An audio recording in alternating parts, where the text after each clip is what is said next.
ষষ্ঠ উপজেলা পরিষদে আজকে প্রথম দফা যে ভোট গ্রহণ ছিল সেই ভোট গ্রহণে আজকে 139টি উপজেলায় ভোট গ্রহণ হয়েছে। এবং যদি সারাদিনের কথা মোটা দাগে বলতে চাই তাহলে অবশ্যই বলতে হবে যে এই ভোট গ্রহণে ভোটার উপস্থিতি নিয়ে নিশ্চয়ই নির্বাচন কমিশনকে এবং যারা সংশ্লিষ্ট রয়েছেন তাদেরকে সাংবাদিকদের মুখোমুখি হতে হবে বা প্রশ্নের সম্মুখীন হতে পারে। কারণ এখন পর্যন্ত যে ভোটের উপস্থিতি, আমরা সারাদিনের যে ভোটের উপস্থিতি, ভোট গ্রহণ তো 4টার সময় শেষ হয়ে গেছে, একটা শতাংশের যে হিসাব, সেই শতাংশের হিসাব যে খুব বেশি আশাব্যঞ্জক নয় সেটি এক ধরনের ছবিগুলোতেই পরিষ্কার। আমার সহকর্মীরা সারা দেশ থেকেই আপনার স্ক্রিনে যে ছবিগুলো পাঠিয়েছেন সেই ছবিগুলো দেখেছেন, নিশ্চয়ই আপনিও খোঁজ রেখেছেন। যদি খোঁজ না রেখে থাকেন তাহলে আমরা বলতে পারি যে সংঘর্ষের ঘটনা বা নির্বাচন বর্জনের ঘটনা, যারা নির্বাচন করে আসছিলেন তাদের অংশ অনেক, আমরা সেরকম সংঘর্ষ বা সেরকম খুব বড় ধরনের বাজে অবস্থা দেখি নাই। তবে ভোটার কেন্দ্রের মানুষের সংখ্যা নিয়ে এক ধরনের সবখানে আলোচনা হচ্ছে। প্রধান নির্বাচন কমিশনার এখনও বক্তব্য দেন নাই, কিন্তু নির্বাচন কমিশনের সচিব জাহাঙ্গীর সাহেব, ইসি সচিব, তিনি আসলে বক্তব্য দিয়েছেন এবং তাকে আসলে এই প্রশ্নটি করা হয়েছিল সাংবাদিকদের পক্ষ থেকে যে কী পরিমাণ মানুষ ভোট দিয়েছেন।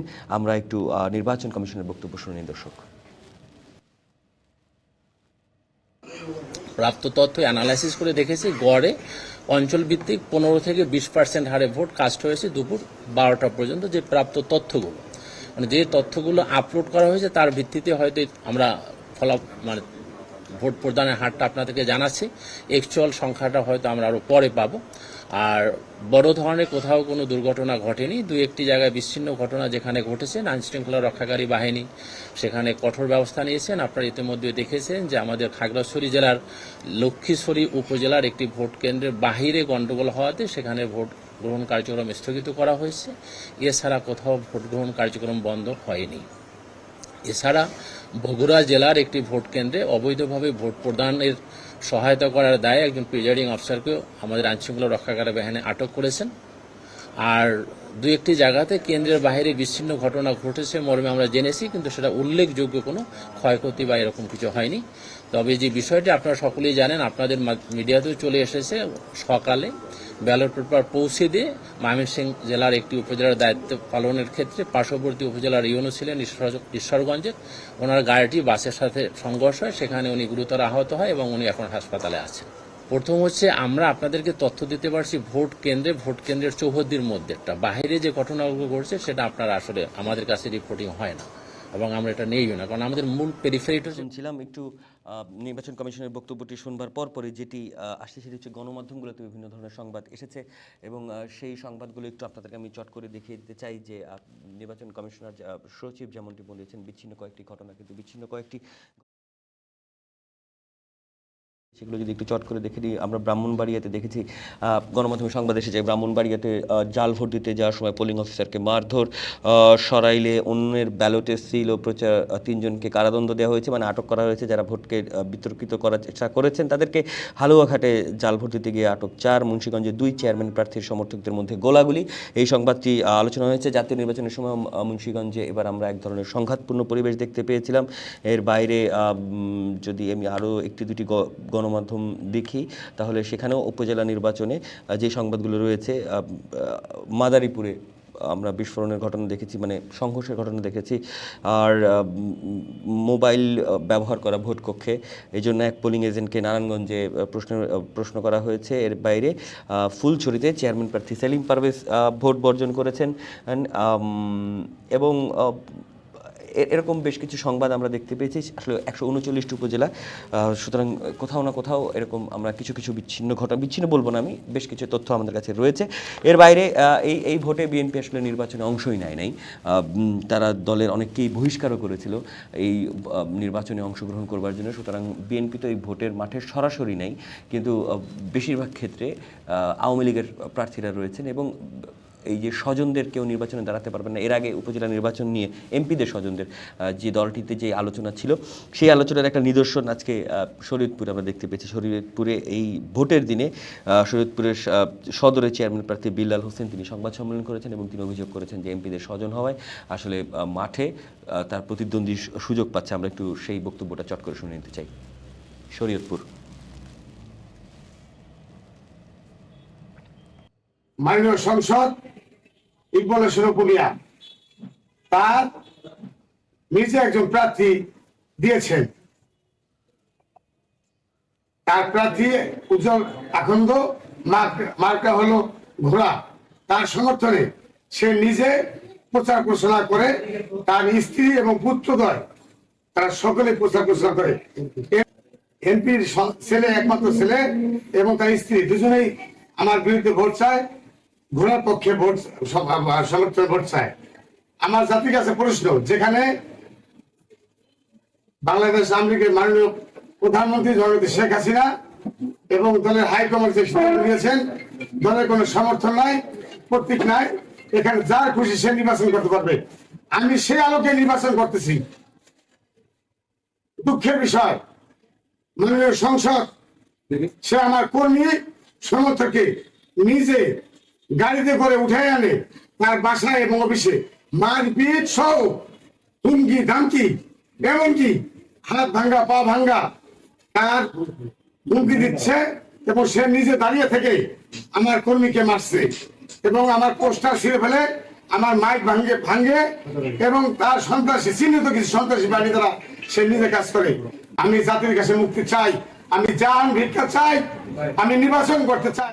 শরীয়তপুরের যে প্রার্থী তার বিলাল হোসেন দীপুর বক্তব্য শুনছিলাম আমরা। আমি আপনাদের যখন নিউজ বলছিলাম তখন আমি বলছিলাম যে গাইবান্ধার ফুলছড়িতে উপজেলা চেয়ারম্যান প্রার্থীও একজন ভোট বর্জন করেছেন। আমরা একটু চট করে তার বক্তব্যটাও শুনে নিতে চাই, তারপরে আমরা অন্যান্য বিষয়গুলো যেখানে সারাদিন ভোট কেন্দ্র হয়েছে সেখানকার খবরগুলো জানবো। আমি ঘোড়া মার্কা প্রতীক নিয়ে নির্বাচনে প্রতিদ্বন্দ্বিতা করছি। গতকাল রাতে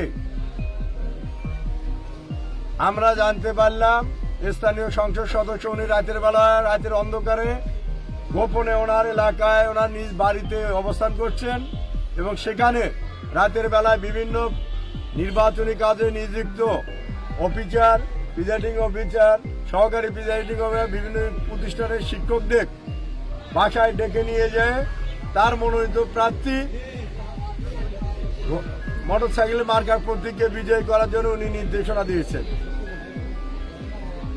শুধু তাই নয়, উনি বিভিন্নভাবে হুমকি দামকি করেছেন। আমি সঙ্গে সঙ্গে গভীর রাতে রিটার্নিং কর্মকর্তা ডিসি সাহেব, এসপি সাহেবকে অবহিত করে এরকম দুজন প্রার্থী যারা নির্বাচনের দিন ভোট বর্জন করেছেন, আমাদের প্রতিনিধিরা তাদের ফুটেজ পাঠিয়েছেন, সেগুলো আপনারা চট করে আমি দেখিয়ে দিলাম।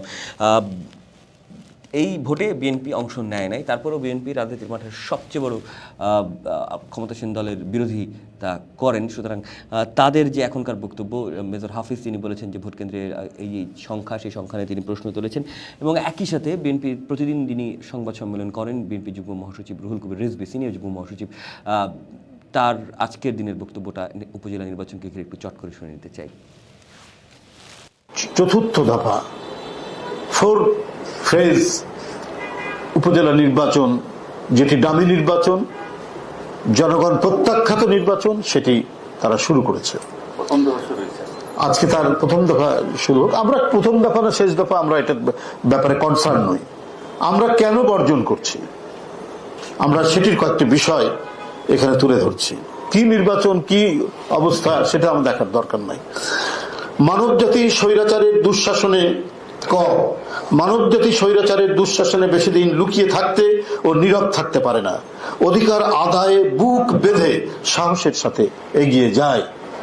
তাই এই যে উপজেলা নির্বাচন করছে, সেখানেও ভোটাররা আজকে সকাল থেকে শুরু হয়েছে, ভোট কেন্দ্রে যায়নি এবং এটার মধ্যে দিয়ে তারা তাদের সাহসের বুক বেঁধে দাঁড়ানোর সেই ইঙ্গিতটাই দিচ্ছেন এদেশের জনগণ এবং ভোটাররা। জীবনের ঝুঁকি নিয়ে একনায়কতন্ত্রের অপরাধগুলো ধিক্কার জানাচ্ছে।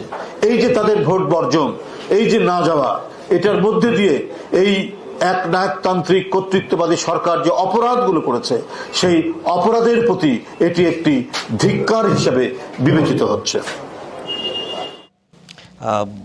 এইটু হচ্ছে সারাদিনের সবশেষ অবস্থা। আমি আপনাদেরকে বললাম, মানে রাজনীতির মাঠের ভোট কেন্দ্রের কারা কারা বর্জন করলেন, কোথায় কোথায় সংঘর্ষ হলো। আমরা মুন্সিগঞ্জে সংঘর্ষের কথা আপনাদেরকে জানিয়েছিলাম শুরুতেই। এটি আসলে বড় করে আলোচিত হচ্ছে, গোলাগুলির ঘটনা সেখানে ঘটেছে, মাদারীপুরেও আমরা একই ধরনের ঘটনা ঘটেছি। কিন্তু ভোট সকাল থেকে যা হলো এবং এই ভোট 4টার সময় শেষ হওয়ার পরে, ভোট গ্রহণ শেষ হওয়ার পরে নিশ্চয়ই ভোট গণনা শুরু হয়েছে এবং সেই গণনার ছবি, সারাদিনের ভোটের অবস্থা, এই সব কিছু মিলিয়ে আমাদের প্রতিনিধি গাজীপুর, নওগাঁ এবং মানিকগঞ্জ, গাজীপুর থেকে হাসিব, নওগাঁয় রয়েছেন সবুজ এবং মাহি রয়েছেন মানিকগঞ্জে। আমরা চট করে তাদের কাছ থেকে এই মুহূর্তে ভোট গণনা এবং সারাদিন তারা কেমন পরিবেশ দেখলেন, রিপোর্টাররা মাঠে আসলে কি পরিবেশ দেখলো, সেগুলো একটু চট করে শুনে নিতে চাই। ষষ্ঠ উপজেলা পরিষদ নির্বাচনের প্রথম ধাপে নওগাঁর 3টি উপজেলা পরিষদ নির্বাচনের ভোট গ্রহণ শেষে এখন চলছে গণনা। নওগাঁর 3টি উপজেলাগুলো হচ্ছে নওগাঁর ধামুরহাট উপজেলা, পতিতলা উপজেলা এবং বদলগাছি উপজেলা। ভোট গ্রহণ শেষে এখন চলছে গণনার কাজ। ভোটাররা তাদের ভোটাধিকার প্রয়োগ করেছেন তাদের পছন্দের প্রার্থীকে নির্বাচিত করার জন্য, এবং যারা প্রার্থী রয়েছেন তাদের মধ্যে টান টান উত্তেজনা বিরাজ করছে। কে হবেন উপজেলা পরিষদের অভিভাবক? নওগাঁ 3টি উপজেলায় মোট ভোটার সংখ্যা হচ্ছে 5,37,169 জন। 191টি কেন্দ্রে ভোটাধিকার প্রয়োগ করেছেন ভোটাররা। আইন শৃঙ্খলা পরিস্থিতি সমুন্নত রাখতে কঠোর নিরাপত্তা বেষ্টনী গড়ে তোলা হয়েছিল। শেষ মুহূর্ত পর্যন্ত কোনো অপ্রীতিকর ঘটনার খবর পাওয়া যায়নি। ভোট গ্রহণ শেষে গণনা চলছে এবং গণনার পরে জানানো হবে কে হয়েছেন উপজেলা পরিষদে। এই মুহূর্তে দাঁড়িয়ে আছি মানিকগঞ্জের হরিরামপুর উপজেলার বয়রানের 4 এবং 5 নম্বর ভোটার কেন্দ্র।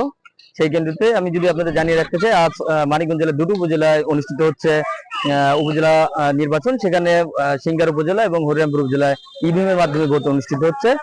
সকাল থেকে একদমই ভোটারদের উপস্থিতি কোনো রকম চোখে পড়ার মতো ছিল না, খুবই কম ছিল। তবে বেলা বাড়ার সাথে সাথে ভোটার উপস্থিতি কিছুটা বেড়েছিল, যদিও তারপরেও যে পরিমাণ ভোটার পরিস্থিতি বেড়েছিল সেটা আসলে সন্তোষজনক আসলে বলতে পারছি না। 40 থেকে 45% ভোট পড়েছে বলে আমরা জানতে পারছি। আমি যে কেন্দ্রটিতে দাঁড়িয়েছি যাত্রাপুরের, এই কেন্দ্রটিতে দুপুর 3টা পর্যন্ত কিন্তু ভোট পড়েছিল প্রায় 35% মতো। ষষ্ঠ উপজেলা পরিষদ নির্বাচনের প্রথম ধাপে যে উপজেলা পরিষদ নির্বাচন অনুষ্ঠিত হয়েছে, সেই নির্বাচনের কিন্তু ভোট গ্রহণ এরই মধ্যে শেষ হয়েছে। গাজীপুরের 5টি উপজেলার মধ্যে কিন্তু প্রথম ধাপে 3টি উপজেলা এই ভোট গ্রহণ অনুষ্ঠিত হয়েছে, যার মধ্যে গাজীপুর সদর, কাপাসিয়া এবং কালীগঞ্জে আসলে আমরা ভোট গ্রহণ দেখতে পেয়েছি। তবে সকালে বৃষ্টির কারণে ভোটার উপস্থিতি অনেকটা কম ছিল, তবে বেলা বাড়ার সঙ্গে সঙ্গে কিন্তু সেই ভোটার উপস্থিতি অনেকটা বেড়ে গেছে। বলা চলে যে অন্তত শান্তিপূর্ণ পরিবেশেই কিন্তু গাজীপুরের 3টি উপজেলায় ভোট গ্রহণ সম্পন্ন হয়েছে। তবে কালীগঞ্জের যে একটি এলাকায় কিন্তু আসলে বিচ্ছিন্ন একটি ঘটনা ঘটেছে। সেখানে কিন্তু চেয়ারম্যান যে প্রার্থী রয়েছে, সেই প্রার্থী 2 গ্রুপের মধ্যে কিন্তু সংঘর্ষ হয়েছে। সেই সংঘর্ষে কিন্তু শোয়েব নামের একজনকে 2 দিনের আসলে বিনাশ্রম কারাদণ্ড দিয়েছে জেলা প্রশাসক। তবে সার্বিকভাবে যেটি বলা চলে যে গাজীপুরে প্রায় 20% অর্থাৎ 20% মতো ভোট পড়েছে।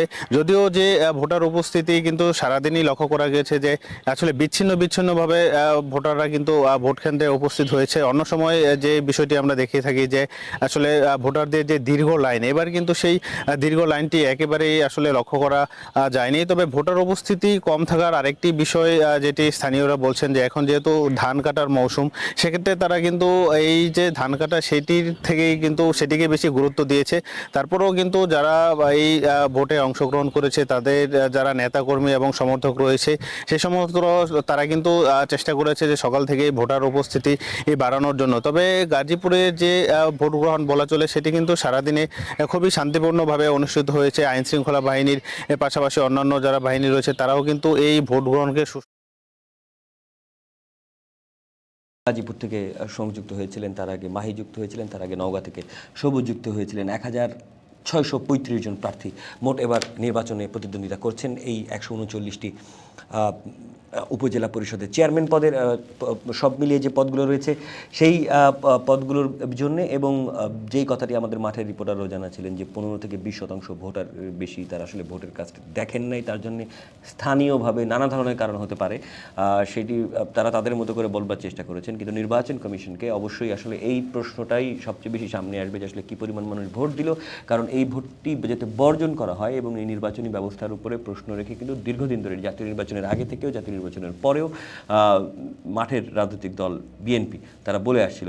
কিন্তু যদি ভোট গ্রহণের কথা আপনি বলে থাকেন, যেখানে আসলে সেই হিসেবে আওয়ামী লীগের বাইরে আসলে খুব বেশি প্রতিদ্বন্দ্বিতা নাই, সেই ইকুয়েশনে অনেকটাই নিরুত্তাপ, যেমন একই সাথে ভোটারদেরকে অন্তত পক্ষে কোনো ধরনের বড় স্কেলে বা বড় পরিসরে সংঘর্ষের কারণে আমরা আহত হতে দেখিনি। অন্ততপক্ষে ভোটাররা আসলে নির্বাচনী সহিংসতা থেকে দূরে রয়েছেন, এমনটাই আজকের দিনের উপজেলা পরিষদের নির্বাচনের সর্বশেষ অবস্থা। দ্বিতীয় দফা এবং তৃতীয় দফা এবং চতুর্থ দফা, এই 3টি দফা, আজকে প্রথম দফা হলো 6ষ্ঠ উপজেলা নির্বাচনের, সেগুলো এই মাসেই রয়েছে, এবং দ্বিতীয় দফা 21 মে তারিখে রয়েছে, 29 মে তৃতীয় দফা, আর 5 জুন চতুর্থ দফা নির্বাচনের মাধ্যমে আসলে এই উপজেলা পরিষদের নির্বাচনের সমস্ত কার্যক্রম শেষ হবে।